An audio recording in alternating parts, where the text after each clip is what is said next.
Congress committee की working committee की ऐतिहासिक मीटिंग आज पटना में होने जा रही है। खास तौर पर किस तरीके से बीजेपी देश के लोकतंत्र को कमजोर कर रही है और वोट चोरी की जो अब जिस तरीके से बीजेपी करने जा रही है, आप देखेंगे कांग्रेस पार्टी वोट चोरी रोक कर रहेगी। और खास तौर पर जो देश के संविधान को तोड़ने का प्रयास, और खास तौर पर जो बिहार के अंदर युवा और छात्रों के मुद्दे, पूरे देश में आप देखेंगे किस तरीके छात्रों की युवाओं के मुद्दों का हनन हो रहा है। तो इस वर्किंग कमेटी के बाद ऐतिहासिक फैसले लिए जाएंगे और मजबूर करा जाएगा सरकार को कि सरकार छात्रों के युवाओं के मुद्दों पर बात करे। CWC की आज बैठक पटना में हो रही है और ऐतिहासिक एक भूमि है और इस भूमि से निश्चित स्वरूप से पूरे देश को एक संदेश जाएगा।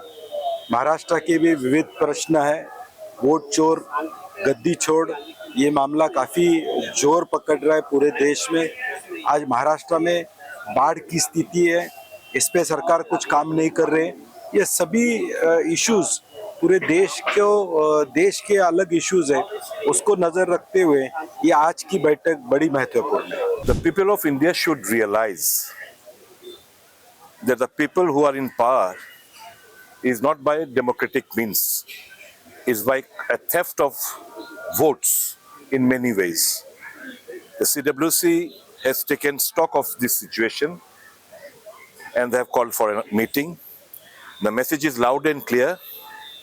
The people needs to get rid of these thieves and dacoits who steal the vote, loots the country and enjoys life. They divide the society in the name of religion, caste, community and creed, in the name of language. So development is completely at a standstill in the country. The country needs a change. Bihar needs a change. And Congress and its allies, India Gathbandhan, is there to deliver goods in the coming days. There's the message which the people of the country should take stock of.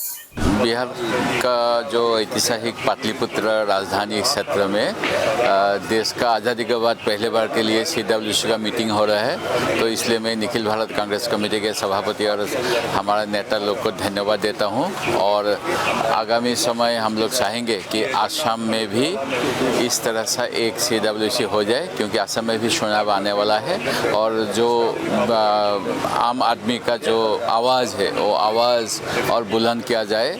इस बिहार का अधिवेशन में यही होगा, ये बिल्कुल उम्मीद है। और मैं आगे आमंत्रण करूंगा कांग्रेस को आसाम में भी एक CWC करने के बैठक बनाने के लिए।